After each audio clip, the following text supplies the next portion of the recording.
Welcome back to our channel. ఈరోజు వీడియోలో మనం లిస్ట్లో అసైనింగ్ అండ్ కాపీయింగ్ గురించి తెలుసుకుందాం. సో దానికోసం ఒక లిస్ట్ని కన్సిడర్ చేశాను. దానిలో 1, 2, 3, 4, 5 వాల్యూస్ని ఇన్సర్ట్ చేశాను. అగైన్ లిస్ట్ 2 తీసుకున్నాను. ఈ లిస్ట్ 2కి జస్ట్ లిస్ట్ 1ని అసైన్ చేశాను. ఇప్పుడు ప్రింట్ చేసి చూద్దాం. Print of list 2. ఇప్పుడు రన్ చేస్తే ఇనీషియల్గా లిస్ట్ 1కి మనం ఏమైతే వాల్యూస్ ఇచ్చామో అవే ప్రింట్ అయ్యాయి. అండ్ లిస్ట్ 1ని మనం లిస్ట్ 2కి అసైన్ చేశాం కదా. సో లిస్ట్ 1లో ఏవైతే వాల్యూస్ ఉంటాయో అవే వాల్యూస్ లిస్ట్ 2లో కూడా ఉంటాయి. సో ఇక్కడ మనం చూడొచ్చు.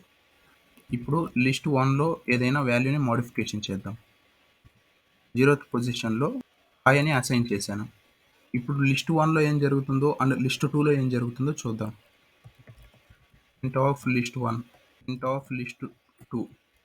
ఇప్పుడు ప్రింట్ చేస్తే మనం ఓన్లీ లిస్ట్ 1లో 0th పొజిషన్లో మాత్రమే హాయ్ అని మోడిఫై చేసాం. బట్ లిస్ట్ 2లో కూడా ఇక్కడ మోడిఫికేషన్ జరిగింది.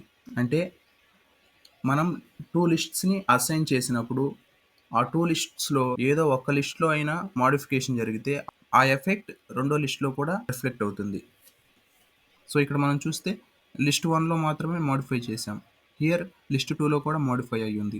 అలానే ఇప్పుడు లిస్ట్ 2లో మోడిఫికేషన్ చేద్దాం.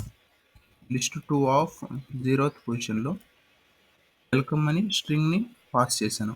Print list 1 and print list 2. ఇప్పుడు రన్ చేస్తే అగైన్ మనం లిస్ట్ 2లో ఏ మోడిఫికేషన్ చేసినా ఆ మోడిఫికేషన్ ఎఫెక్ట్ అనేది లిస్ట్ 1కి కూడా అప్లై అవుతుంది. సో లిస్ట్ అసైనింగ్ చేసేటప్పుడు మనం కన్సిడర్ చేసిన లిస్ట్స్లో ఏ ఒక్క లిస్ట్లో మోడిఫికేషన్ జరిగినా ఆ రిఫ్లెక్ట్ అన్నది వేరే లిస్ట్ మీద అప్లై అవుతుంది. ఇప్పుడు లిస్ట్ కాపీయింగ్ గురించి చూద్దాం. సో దానికోసం మనం లిస్ట్ అనే కన్స్ట్రక్టర్ని ఇక్కడ చూడొచ్చు, దాన్ని యూజ్ చేస్తాం. సో ఇక్కడ లిస్ట్ 3 అని కన్సిడర్ చేశాను అండ్ ఈ లిస్ట్ 3లో లిస్ట్ ఆఫ్ లిస్ట్ 2 అని పాస్ చేశాను.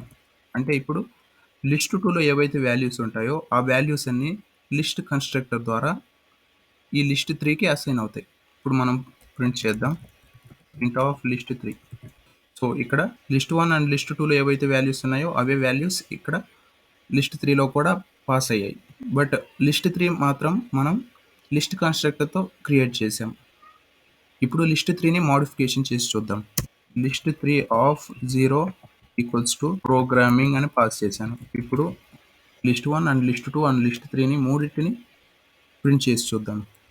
Print of list 1, print of list 2, print of list 3. ఇప్పుడు రన్ చేస్తే ఇక్కడ మనం చూసినట్లయితే లిస్ట్ 1 అండ్ లిస్ట్ 2 వాల్యూస్ సేమ్గా ఉన్నాయి. బట్ లిస్ట్ 3 వాల్యూస్ డిఫరెంట్గా ఉన్నాయి. బికాజ్ మనం లిస్ట్ 3ని లిస్ట్ అనే కన్స్ట్రక్టర్తో క్రియేట్ చేసాం. సో ఇది కాపీయింగ్ ఆపరేషన్. కాపీయింగ్ ఆపరేషన్ చేసినప్పుడు మనం వాల్యూస్ అన్ని వేరే లిస్ట్ నుంచి తీసుకున్న మనకి న్యూగా క్రియేట్ అయిన లిస్ట్ని మోడిఫికేషన్ చేస్తే ఆ మోడిఫికేషన్ అన్నది ప్రీవియస్ లిస్ట్కి అప్లై కాదు. సో ఇక్కడ లిస్ట్ 3 ఒక్క దాంట్లోనే మోడిఫికేషన్ జరిగింది. So this is about list assigning and list copying.